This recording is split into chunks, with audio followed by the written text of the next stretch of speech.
Assalamualaikum warahmatullahi wabarakatuh.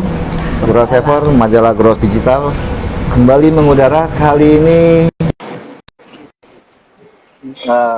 Gross TV melakukan live streaming secara langsung di kawasan Tebet, Jakarta Selatan bersama dengan Mbak Oti Hari Chandra Ubayani, SH, SPN, MH.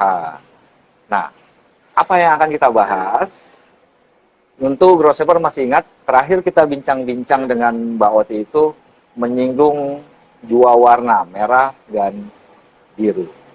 Nah, waktu itu kan sempat tanya, banyak pertanyaan yang masuk ke Gross TV, Mbak Oti maju tidak kontestasi? Mbak Oti mencalonkan diri atau tidak?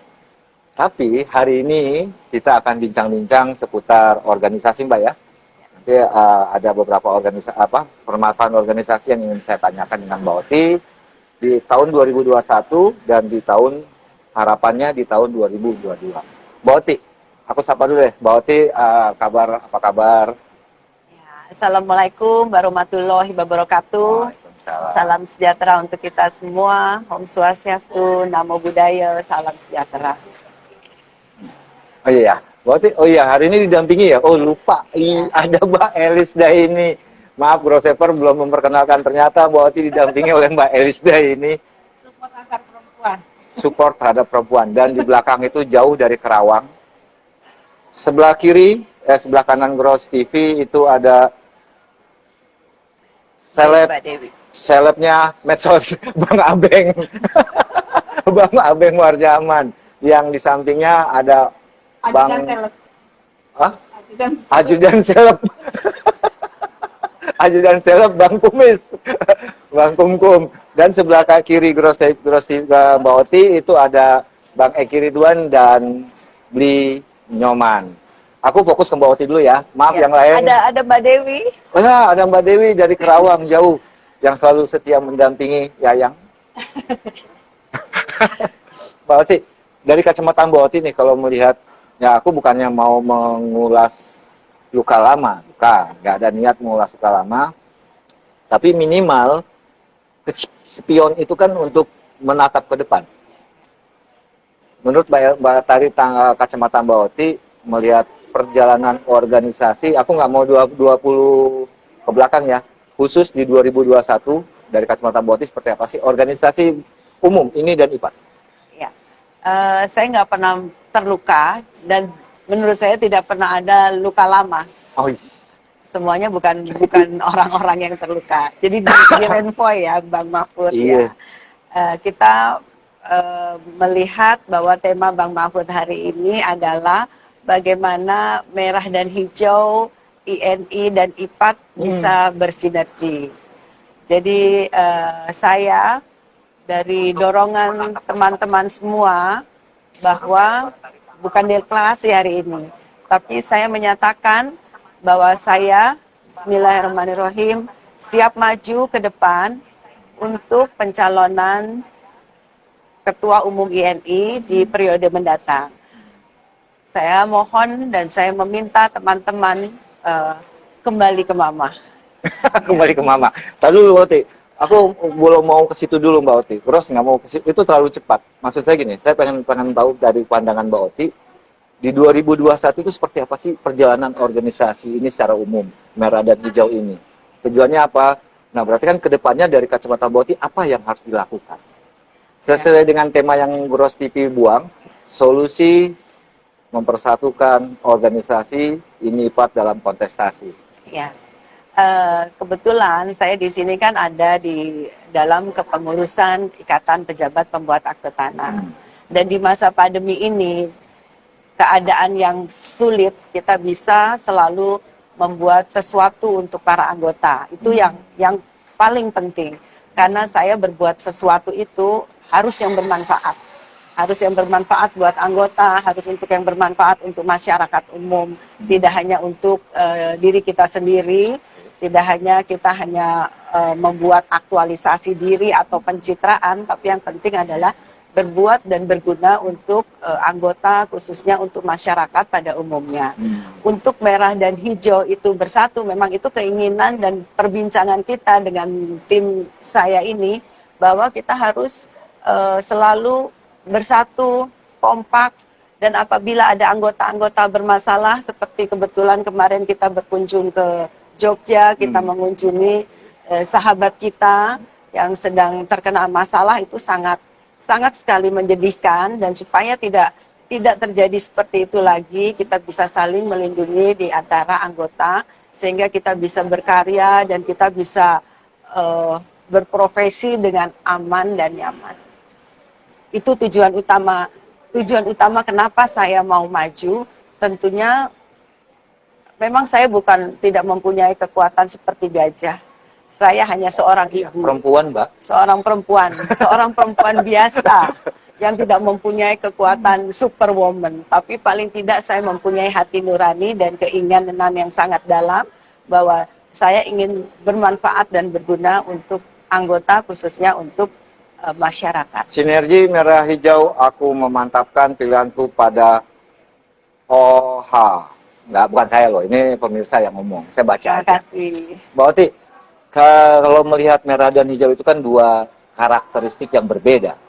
Dari kacamata Mbak Oti, apa yang akan Mbak Oti lakukan terhadap dua karakteristik yang berbeda? Dalam artian yang berbeda ini kan kalau disatukan kan kadang-kala sering terjadi benturan.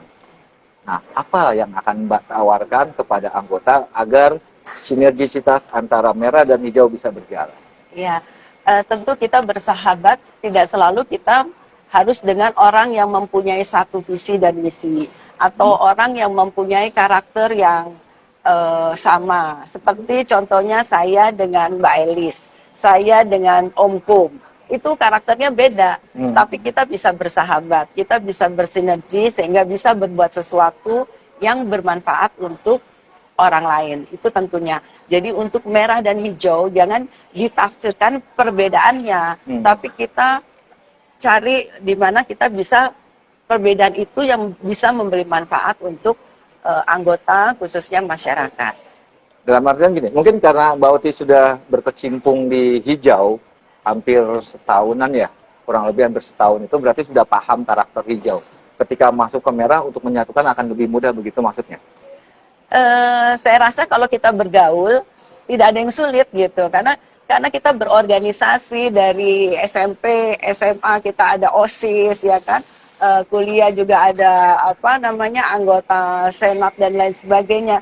Tentu organisasi ini IPAT juga bukan mainan baru untuk kita gitu, karena kalau kita menginginkan semua orang sama juga nggak bisa. Jadi memang orang itu ada suka, ada tidak suka, ada sesuatu sifat yang berbeda. Tapi paling tidak menjadi bully-membuli, menjadi akhirnya kita tidak bisa berbuat apa-apa karena terlalu melayani hal-hal atau energi kita habis untuk hal-hal yang tidak penting. Ya, dalam artian kan kalau selama ini kan Mbak Oti kan sudah berjalan dengan Bang Haha ya, dalam artian ya, karena dia kan ketua umum si hijau. istilah gross si hijau. Kalau Mbak Lita itu kan si merah. Oh gitu ya. INI. Kalau Bang Haha kan hijau. Nah, apakah sudah mendapat restu, Pak, dari PP IPAT untuk Mbak menyatakan siap menjadi bakal calon ketua umum di kontestasi 2022?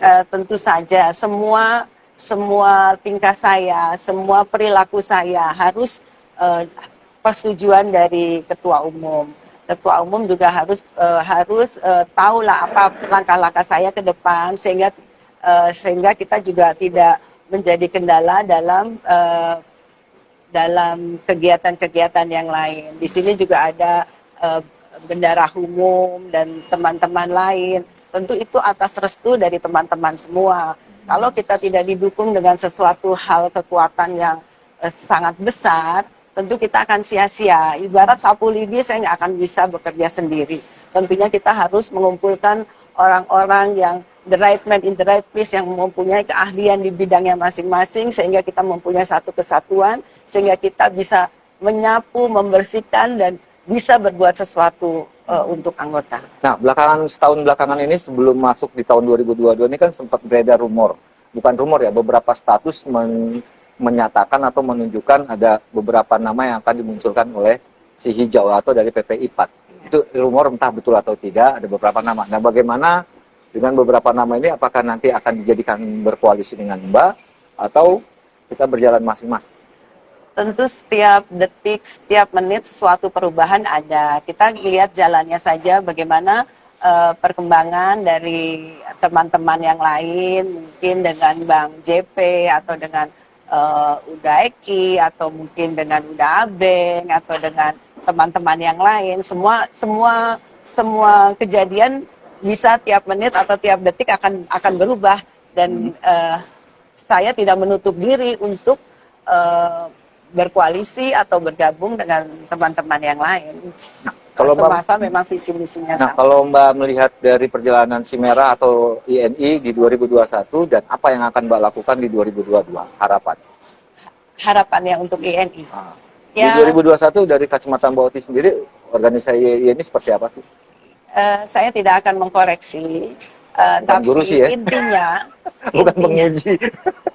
saya tidak akan mengkoreksi kinerjanya, tapi saya intinya hanya ingin agar ini dan IPAT itu adalah mempunyai sinergi, karena anggota itu akan bingung, di dalam dirinya itu ada notaris, ada PPAT, kalau terjadi porsi sendiri-sendiri, mereka akan bingung ini pilih yang mana, padahal di dalam dirinya ada dua profesi yang berbeda, dan harusnya kita mempunyai sinergi antara keduanya. Jadi jangan ada kebijakan-kebijakan yang bertentangan. Misalnya yang satu kebijakannya A, satu kebijakannya B, dan yang saya inginkan, dan saya rasa dengan kemampuan saya sebagai seorang wanita, saya yakin saya bisa mensinergikan antara ini dan IPAT. Dengan si Merah ya. Nah, kalau untuk di 2022 ini kan banyak program, banyak hal, terutama banyak undang-undang peraturan yang dilakukan, ya dikeluarkan oleh stakeholder atau pemerintah. Itu kan tidak hanya tertuju pada satu sisi, notaris atau PPAT saja. Bahkan dua-dua sisi ini terkadang peraturan itu kan berbeda. Satu sisi untuk notaris baik, belum tentu baik buat PPAT. Kalau melihat hal itu bagaimana? Di sini kita sudah melihat antara dua departemen atau dua birokrasi tersebut sudah mempunyai sinergi yang cukup, dan juga antara di tingkat dirjen juga sudah ada percakapan, sehingga tidak akan ada lagi terjadi pertentangan yang mempunyai kebijakan yang berbeda. Saya rasa ke depan akan lebih mudah. Maka itu saya seyakin-yakinnya, apabila saya diberi amanah, maka saya akan bisa bersinergi dengan Ikatan Pejabat Pembuat Akte Tanah. Pak, kalau saya mau flashback ke belakang boleh dikit ya? Kalau ngeliat dari pengalaman, bahkan sudah beberapa kali nih ikut kontestasi. Jadi dalam artian kan minimal sudah punya gambaran, baik di ini maupun di IPAT ketika melakukan sebuah pertarungan atau kontestasi pemilihan. Langkah apa yang Mbak pelajari dan ke depan seperti apa untuk kontestasi 2022? Ya, maksudnya dalam hal kongres ya? Iya. Ya, dalam kongres sih saya berharap semoga dilakukan secara sejujur-jujurnya, juga dengan sistem yang betul-betul jujur, dan juga tidak terjadi perseteruan yang tidak ada manfaatnya untuk anggota, sehingga terjadi sesuatu insiden. Mudah-mudahan hal itu jangan terulang lagi. Kita akan berbuat bahwa kita ini adalah pejabat yang sangat bermartabat, beretika, juga bermoral, sehingga kita dapat menjalankan pemilihan itu dengan sebaik-baiknya tanpa ada cedera-cedera dari anggota.